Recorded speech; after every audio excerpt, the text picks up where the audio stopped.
ದೇಶ ಹಾಗೆ ವಿದೇಶದಲ್ಲಿ ಮದರ್ ಆಫ್ ಆಲ್ ಡೀಲ್ ಬಗ್ಗೆ ಚರ್ಚೆ ಆಗ್ತಾ ಇದ್ರೆ ನಮ್ಮ ರಾಜ್ಯದ ದೌರ್ಭಾಗ್ಯನೋ ದುರಂತನೋ ಇಲ್ಲಿ ಫಾದರ್ ಆಫ್ ಕರಪ್ಷನ್ ಬಗ್ಗೆ ಚರ್ಚೆ ಆಗ್ತಾ ಇದೆ ಸದನದ ಒಳಗೂ ಹೊರಗೂ.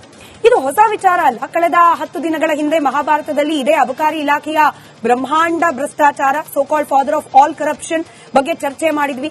1 ವರ್ಷದ ಹಿಂದೆ ಕೂಡ ಅಬಕಾರಿ ಇಲಾಖೆ ಮೇಲೆ ಇಂಥದ್ದೇ ಆರೋಪಗಳು, ಕಿಕ್ ಬ್ಯಾಕ್ ತೆಗೆದುಕೊಳ್ಳಲಾಗ್ತಾ ಇದೆ, ಲೈಸೆನ್ಸ್ಗೆ ಲಂಚ ಪಡೆಯಲಾಗ್ತಾ ಇದೆ, ಇತ್ಯಾದಿ ಆರೋಪಗಳು 1 ವರ್ಷದ ಹಿಂದೆನೂ ಬಂದಿತ್ತು, 10 ದಿನದ ಹಿಂದೆನೂ ಚರ್ಚೆಗೆ ಒಳಪಟ್ಟಿತ್ತು, ಇವತ್ತು ಕೂಡ. ಆದ್ರೆ ವಿರೋಧ ಪಕ್ಷಗಳು 6,000 ಕೋಟಿ ಲೂಟಿ ಆಗ್ತಿದೆ ಅಂತ ಆರೋಪ ಮಾಡಿದ್ರೆ ಸರ್ಕಾರ ಕ್ಯಾರೆ ಅನ್ನಂಗ್ ಕಾಣ್ತಾ ಇಲ್ಲ. ತಿಮ್ಮಾಪುರಿ ಅವರ ರಾಜೀನಾಮೆ ಆಗ್ಲೇಬೇಕು ಅಂತ ಹೇಳಿ ವಿರೋಧ ಪಕ್ಷಗಳು ಸದನದ ಒಳಗೆ ಬೊಬ್ಬೆ ಹೊಡ್ಕೊಳ್ತಾ ಇದ್ರು ಕೂಡ, ಗಾಂಧಿ ಪ್ರತಿಮೆ ಮುಂದೆ ಕೂತು ಪ್ರತಿಭಟನೆ ಮಾಡ್ತಿದ್ರು ಕೂಡ ಹೆಸರೇ ಇಲ್ಲ, ನಾನ್ ಯಾಕ್ರಿ ರಾಜೀನಾಮೆ ಕೊಡ್ಲಿ ಅಂತ ಹೇಳಿ ತಿಮ್ಮಾಪುರಿ ಅವರು ಸ್ಟ್ಯಾಂಡರ್ಡ್ ಸ್ಟೇಟ್ಮೆಂಟ್ ಅನ್ನ ಕಳೆದ 10 ದಿನದಿಂದ ಕೂಡ ಹೇಳ್ತಿದ್ದಾರೆ. ಅಸಲಿಗೆ ಈ 6,000 ಕೋಟಿಯಷ್ಟು ಲೂಟಿ ಆಗಿರೋದು ನಿಜಾನ? ಲೂಟಿ ಆಗಿರೋದು ನಿಜಾನೇ ಆಗಿದ್ರೆ ಸರ್ಕಾರ ಇದ್ರ ಬಗ್ಗೆ ಗಂಭೀರವಾಗಿ ಪರಿಗಣಿಸ್ತಾ ಇಲ್ಲ ಯಾಕೆ? ಡೆಲಿಬ್ರೇಟ್ ಆಗಿ ಸಿದ್ದರಾಮಯ್ಯನವರು ಈ ವಿಚಾರವನ್ನು ಸಪ್ರೆಸ್ ಮಾಡೋ ಪ್ರಯತ್ನವನ್ನ ಮಾಡ್ತಿದ್ದಾರಾ? ಹೀಗೆ ಅನೇಕ ಪ್ರಶ್ನೆಗಳು ಈ ಅಬಕಾರಿ ಇಲಾಖೆಯಲ್ಲಿ ನಡೆದಿದೆ ಎನ್ನಲಾಗ್ತಾ ಇರುವ ಭ್ರಷ್ಟಾಚಾರದ ವಿಚಾರ ಸುತ್ತ ಕಾಡ್ತಾ ಇದೆ. ಹಾಗಾಗಿ ಮಹಾಭಾರತ ಚರ್ಚಾ ಕಾರ್ಯಕ್ರಮದಲ್ಲಿ ಇದೇ ವಿಚಾರವನ್ನ ಚರ್ಚೆಗೆ ಒಳಪಡಿಸ್ತಾ ಇದ್ದೀನಿ. ಚರ್ಚೆಯಲ್ಲಿ ಬಿಜೆಪಿ ವಕ್ತಾರರಾದ ಮೋಹನ್ ವಿಶ್ವ ಅವರಿದ್ದಾರೆ, ಜೆಡಿಎಸ್ ವಕ್ತಾರರಾದ ಪ್ರದೀಪ್ ಅವರಿದ್ದಾರೆ. ಹಾಗೆ ಈ ಪ್ರಕರಣದಲ್ಲಿ ಅಬಕಾರಿ ಇಲಾಖೆಯಲ್ಲಿ ಲಂಚ ಸ್ವೀಕಾರ ಮಾಡಲಾಗ್ತಾ ಇದೆ ಅಂತ ಹೇಳಿ ದೂರು ಕೊಟ್ಟಂತಹ ದೂರುದಾರರಾದ ಲಕ್ಷ್ಮೀನಾರಾಯಣ ಅವರಿದ್ದಾರೆ. ಹಿರಿಯ ಪತ್ರಕರ್ತರು, ರಾಜಕೀಯ ವಿಶ್ಲೇಷಕರಾದ ಸಮೀವುಲ್ಲಾ ಸರ್ ಇದ್ದಾರೆ. ಕೆಲವೇ ಹೊತ್ತಿನಲ್ಲಿ ಜೆಡಿಎಸ್ನ ಶಾಸಕರು ಎಚ್.ಟಿ. ಮಂಜು ಅವರು ಕೂಡ ಜಾಯಿನ್ ಆಗೋ ನಿರೀಕ್ಷೆ ಇದೆ. ಹೊರಗಿನಿಂದ ಅವರು ಜಾಯಿನ್ ಆಗ್ತಾರೆ. ಇನ್ಫ್ಯಾಕ್ಟ್ ಈ ಅಬಕಾರಿ ಇಲಾಖೆಯಲ್ಲಿ ನಡೀತಾ ಇರುವ ಅವ್ಯವಹಾರದ ಬಗ್ಗೆ ಇವರು ಕೂಡ ಕಳೆದ ಅನೇಕ ತಿಂಗಳ ಹಿಂದಿಂದ ಧ್ವನಿ ಎತ್ತುತ್ತಾ ಇದ್ದಾರೆ. ಹೀಗಾಗಿ ಮಂಜು ಸರ್ ಕೂಡ ಕೆಲವೇ ಕ್ಷಣಗಳಲ್ಲಿ ಜಾಯಿನ್ ಆಗ್ತಾರೆ. ನಾನು ಪ್ರಶ್ನೆ ಪ್ರಾರಂಭ ಮಾಡ್ಲಿಕ್ಕೆ ಮುಂಚೆ ಆರ್.ಬಿ. ತಿಮ್ಮಾಪುರ ಸಾಹೇಬ್ರನ್ನ ನಮ್ಮ ಪ್ರತಿನಿಧಿ ಮಾತನಾಡಿಸಿದ್ರು.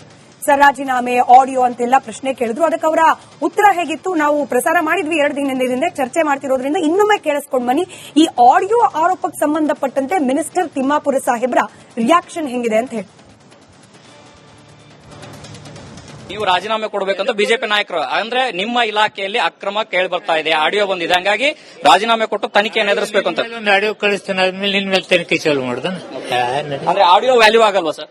ಆಡಿಯೋ ಯಾರು ಅವ್ರು ಹಿಂದಿನ ವೇಳೆ ಅವ್ರು ಹೇಳಿದ್ ರೆಕಾರ್ಡ್ ಹೇಳ್ತೀನಿ, ಒಂದ್ ದಿವಸ ಕೇಳು. ಏನ್ ರೆಕಾರ್ಡ್ ಇದೆ ಸರ್? ಯಾವ ರೆಕಾರ್ಡ್? ಆಡಿಯೋ ಎಲ್ಲರೂ ಮಾಡ್ತಾರೆ ಅಂತ ಹೇಳಿದವ್ರು ಯಾರು? ಅವ್ರ ನಾಯಕರು ಹೇಳ್ಯಾರ ಬಿಡು. ಬಿಜೆಪಿ ಅವರಿಗೆ ವಿರೋಧ ಪಕ್ಷದ ನಾಯಕರಿಗೆ ತಾವೇನ್ ಹೇಳಕ್ ಬಯಸ್ತೀರಿ ಸರ್? ಅವ್ರು ಹೇಳುದನ್ನ ಹೇಳಿ, ಇದೆಲ್ಲ ಸುಳ್ಳು ಸುದ್ದಿಗಳನ್ನ ಹಬ್ಸೋದು ಬಂದ್ ಮಾಡಿ. ನೀವು ರಾಜೀನಾಮೆ ಕೊಡಬೇಕಂತ ಬಿಜೆಪಿ ನಾಯಕರು ಅಂದ್ರೆ ನಿಮ್ಮ ಇಲಾಖೆಯಲ್ಲಿ ಅಕ್ರಮ ಕೇಳಿ ಬರ್ತಾ ಇದೆ, ಆಡಿಯೋ ಬಂದಿದೆ, ಹಂಗಾಗಿ ರಾಜೀನಾಮೆ ಕೊಟ್ಟು ತನಿಖೆಯನ್ನು ಎದುರಿಸಬೇಕು ಅಂತ. ಆಡಿಯೋ ಕಳಿಸ್ತಾನೆ ಆದ್ಮೇಲೆ ನಿನ್ ಮೇಲೆ ತನಿಖೆ ಚಾಲು ಮಾಡುದ. ಅಂದ್ರೆ ಆಡಿಯೋ ವ್ಯಾಲ್ಯೂ ಆಗಲ್ವಾ ಸರ್? ಆಡಿಯೋ ಯಾರು ಅವ್ರು ಹಿಂದಿನ ವೇಳೆ ಅವ್ರು ಹೇಳಿ. ಕರೆಕ್ಟ್ ಲಕ್ಷ್ಮೀನಾರಾಯಣ್ ಸರ್, ನೋಡಿ ಇವಾಗ ನಮ್ಮ ಪ್ರತಿನಿಧಿ ಮಾತನಾಡಿದ್ದಾರೆ ಅಂತ ಹೇಳಿ ಯಾವುದೋ ಒಂದು ಆಡಿಯೋ ವೈರಲ್ ಮಾಡ್ಬಿಟ್ರೆ ಇವಾಗ ಅವ್ರ ಮೇಲೂ ತನಿಖೆ ಆಗ್ಬೇಕಾ? ನಮ್ಮ ಪ್ರತಿನಿಧಿ ರಾಜೀನಾಮೆ ಕೊಟ್ಬಿಟ್ಟು ಕೆಲಸದಿಂದ ಹೋಗ್ಬಿಡ ಈ ಟೋನಲ್ಲಿ ಕೇಳ್ತಿದ್ದಾರೆ ಸಚಿವರು. ನೀವು ಆಡಿಯೋ ಅಂದ್ರಿ, ಸಾಕ್ಷ್ಯ ಅಂದ್ರಿ, ಕರೆಕ್ಟ್ ಕೇಳ್ತಿದಾರಪ್ಪ ಮಿನಿಸ್ಟ್ರು. ಆಡಿಯೋ 10 ಬರ್ತಿರತ್ತೆ, 100 ಬರ್ತಿರತ್ತೆ, ರಾಜೀನಾಮೆ ಕೊಟ್ಬಿಡ್ಬೇಕಾ ಅಂತ. ಮೇಡಮ್ ಅವ್ರಿಗೆಲ್ಲ ಈಗ ಚರ್ಮ ಮಂದ ಆಗೋಗಿದೆ. ಅವ್ರು ವಿತಂಡವಾದ ಮಾಡ್ತಾರೆ. ಮುಂದೆ ಎಲ್ಲ ಪೊಲಿಟಿಷಿಯನ್ಸ್ ಯಾವ್ದೋ ಒಂದು ಅಲಿಗೇಷನ್ಸ್ ಬಂದ್ರೆ ಆವತ್ತೇ ಹೋಗಿ ಗವರ್ನರ್ಗೆ ರಿಸಿಗ್ನೇಷನ್ ಕೊಟ್ಟು ಹೋಗ್ತಾ ಇದ್ರು. ಇವ್ರು ಏನಿದೆ ಅವ್ರು ಮಾಡೋದ ಇವ್ರು ಮಾಡೋದು ಅಂತ ಬೇರೆಯವ್ರು ಹೋಲಿಕೆ. ಅವ್ರು ಮಾಡೋದು ಅಂದ್ಬಿಡ್ತಾರೆ ಇವ್ರನ್ನ ತಂದಿದ್ದು. ಇವ್ರು 136 ಕೊಟ್ಟು ಈಗ 140 ಆಗಿದೆ, ಅದೆಲ್ಲ ಮಾಡಿದ್ದಾರೆ. ಅವ್ರದ್ದೆಲ್ಲ ಭ್ರಷ್ಟಾಚಾರ ಇತ್ತು ಅಂತೇಳಿ ಅವರು 40% ಹೇಳಿ ಇವ್ರು ಬಂದಿದ್ದು. ಇದನ್ನೆಲ್ಲ ಕೇಳಿ ಈಗ ಡೈರೆಕ್ಟ್ ಆಗಿ ಅವರು ಕನ್ಸರ್ನ್ ಡಿಸಿ ಹೇಳಿದ್ದಾರೆ. ಅವ್ರ ಕನ್ಸರ್ನ್ ಡಿಸಿ ಅವ್ರಿಗೆ ಲಾಗಿನ್ ಇಲ್ಲ ಅಂತ ಇದ್ರು, ಅವರು ಲಾಗಿನ್ ಬಂದ್ಮೇಲೆ ಅವರೇ ಹೇಳಿದ್ದಾರೆ. ಇನ್ನು ಯಾರು ಹೇಳ್ಬೇಕು ಹೇಳಿ? ಅವ್ರಿಗೆ ಎಷ್ಟೋಗುತ್ತೆ, ಏನಾಗುತ್ತೆ, ಎಷ್ಟು ಕೊಡಬೇಕು ನನಗೆ ಕೇಳಿದ್ರು. ನಾನು ಮಾತಾಡ್ತೀವಿ, ನಾವೆಲ್ಲ ಅಲ್ಲಿ ಟ್ರಾಪ್ ಮಾಡ್ತಾ ಇದೀವಿ, ಅಲ್ಲಿ ಆಚೆ ಲೋಕಾಯುಕ್ತರು ಇದಾರೆ, ಇಲ್ಲಾಂದ್ರೆ ಅಲ್ಲೇ ಮಾತಾಡ್ತಿದ್ದಾರೆ. ಅವ್ರು ಡೈರೆಕ್ಟ್ ಅವರು ಡಿಸಿನೇ ಹೇಳ್ಬೇಕಾರೆ, ಕನ್ಸರ್ನ್ ಡಿಸಿನೇ ಮಿನಿಸ್ಟರ್ಗೆ ನೀವು ಮಾತಾಡ್ತೀರಾ ಅಂತೇಳಿ. ಇನ್ನು ಅದಕ್ಕಿಂತಲೂ ಆಧಾರಗಳು ಏನ್ ಬೇಕು ಹೇಳಿ? ಮಿನಿಸ್ಟರ್ ಅನ್ನೋ ಪದ ಬಳಕೆ ಆಗಿರೋದ್ರ ಬಗ್ಗೆ ಕೂಡ ಆಕ್ಷೇಪ ಇದೆ ಸರ್. ಮಿನಿಸ್ಟರ್ ಅಂದಿದ್ದಾರೆ, ಅಬಕಾರಿ ಇಲಾಖೆಯ ಸಚಿವರಾದ ಆರ್.ಬಿ. ತಿಮ್ಮಾಪುರೆ ಹೆಸರು ಹೇಳಿಲ್ಲ. ಮಿನಿಸ್ಟರ್ ಯಾರು ಬೇಕಾದ್ರೂ ಆಗಿರ್ಬೋದು, ನಾನೇ ಅಂತ ಹೇಳಿ ಹೆಂಗ್ ಹೇಳ್ತೀರಿ? ಹಿಂಗೆ ಪ್ರಶ್ನೆ ಕೇಳಿದಾರೆ ನಮ್ಮ ಪ್ರತಿನಿಧಿಗೆ. ಮೇಡಮ್ ಅದನ್ನೇ ಹೇಳೋದಲ್ಲ, ಮಿನಿಸ್ಟರ್ ಅಂದ್ರೆ ಬೇರೆ ಮಿನಿಸ್ಟರ್ಗೆ ಯಾರು ಹೋಗ್ತಾರೆ? ಬೇರೆ ಮಿನಿಸ್ಟರ್ ನಾವು ಮಾತಾಡಿ ಅಂತ ಹೇಳಿ ನೀವು ಮಂತ್ರಿಗಳು ನೀವು ಮಾತಾಡ್ಕೊಳ್ತಾರ ಅಂತ ಅಂದ್ರೆ ಕನ್ಸರ್ನ್ ಇರೋದಕ್ಕೆ ಹೇಳ್ತಿದ್ದಾರೆ. ಅದೇ ಇನ್ನೊಂದು 2,75,00,000 ಒಂದು ತಗೊಂಡಿದ್ದಾರೆ, ಇನ್ನೊಂದು ಅದು ಅವ್ರ ಹೆಸರೇ ಹೇಳಿದ್ದಾರೆ. ಅದರದೆಲ್ಲ ಇದೆ ಆಡಿಯೋ, ಒಂದೊಂದೇ ಕೊಡ್ತೀವಿ. ಈಗ ಲೋಕಾಯುಕ್ತಕ್ಕೆ ಕೊಟ್ಟಿದೀವಿ, ಅವ್ರಿಗೆ ಅವಕಾಶ ಕೊಡಬೇಕು. ಅದು ಹೊಸದು ನಿಮ್ದು ಇನ್ನೂ ಹೊಸ ಆಡಿಯೋಗಳಿದೆ. ಅದು ಇಲ್ಲಿ ಅಲ್ಲ, ಚೆನ್ನೈ ಅವ್ರು ಮಾತಾಡಿದ್ದಿದೆ, ಅದು ಆಮೇಲೆ ಲೇಟಾಗಿ ಕೊಡ್ತೀನಿ.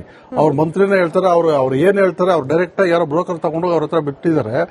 ಇಲ್ಲೇ ಇದು ಹಳೆ ಈಗ ಹೊಸ ಏರ್ಪೋರ್ಟ್ ರೋಡ್ ಅಲ್ಲಿ ಅವರು ಚೆನ್ನೈ ಅವರು ಬಂದು ಕೊಟ್ಟು 2.25 ಕೋಟಿ ಕೊಟ್ಟರೆ ಅದಕ್ಕೆ ಆಡಿಯೋ ಇದೆ. ಅವರೇ ಹೇಳಿದ್ದಾರೆ ಇವ್ರು ಎಷ್ಟರ ಮಟ್ಟಿಗೆ ನಡ್ಸ್ಕೊಂಡಿದೆ. 2.25 ಕೋಟಿ ಕೇಳಿದಷ್ಟು ಕೊಟ್ಟಿದ್ದಾರೆ. ಅದಾದ್ಮೇಲೆ ಅವರು 2.25 ತಗೊಂಡು ಇನ್ನು 5-6 ತಿಂಗಳಿಂದ ಕೊಟ್ಟಿರ್ಲಿಲ್ಲ. ಅವರು ಮತ್ತೆ 50 ಕೋಟಿ ಅವ್ರ ಮಗ ಸೆಂಟರ್ ಬಂದಿದ್ದಾರೆ. ಅವ್ರ ಮಗ ಬಂದು ಮಂತ್ರಿ ತಿಮ್ಮಾಪುರ ಅವ್ರ ಮಗ, ಅದನ್ನ ಅವ್ರು ಆಡಿಯೋ ಮಾತಾಡಿದ್ದೆಲ್ಲ ಇದೆ. ಅದೀಗ ಕೊಟ್ಟಿಲ್ಲ ಅಂದ್ರೆ ಲೋಕಾಯುಕ್ತ ಇನ್ನೊಂದು ಕೊಡ್ತೀವಿ, ಅದು ಕೊಟ್ಟಿಲ್ಲ ಅಂದ್ರೆ PCR ಇದೆ ಹಾಕ್ಬಿಟ್ಟು ರೆಫರ್ ಮಾಡಿಸ್ತೀವಿ.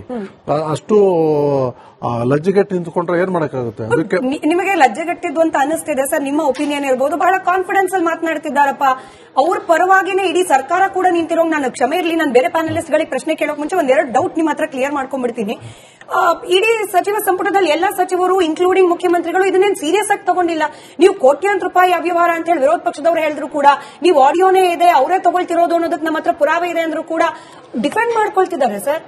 ಮೇಡಮ್, ಇನ್ನು ಮಾಡ್ಕೊಳ್ಳಬೇಕು. ಈಗ ಕಳ್ತನ ಮಾಡಿರೋ, ನಾನು ಕಳ್ತನ ಮಾಡಿದ್ದೀನಿ ಅಂತ ಬಂದು ಒಪ್ಕೊಳ್ತಾನ?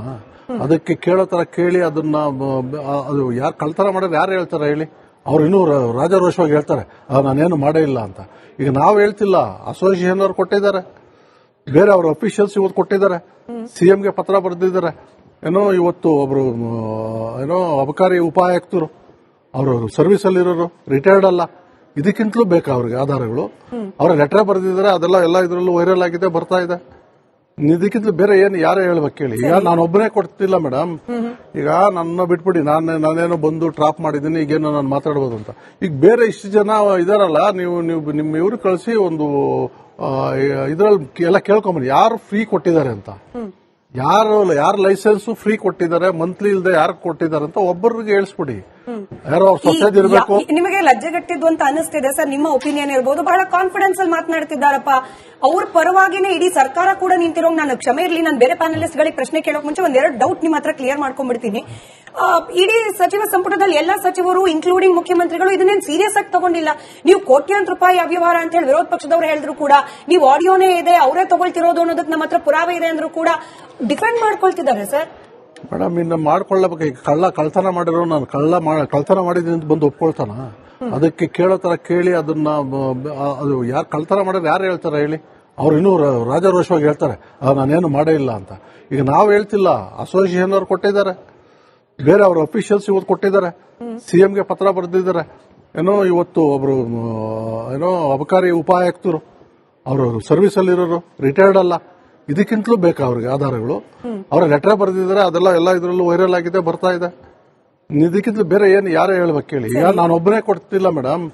ಈಗ ನನ್ನ ಬಿಟ್ಬಿಡಿ, ನಾನೇನೋ ಬಂದು ಟ್ರಾಪ್ ಮಾಡಿದ್ದೀನಿ, ಈಗೇನೋ ನಾನು ಮಾತಾಡ್ಬೋದು ಅಂತ.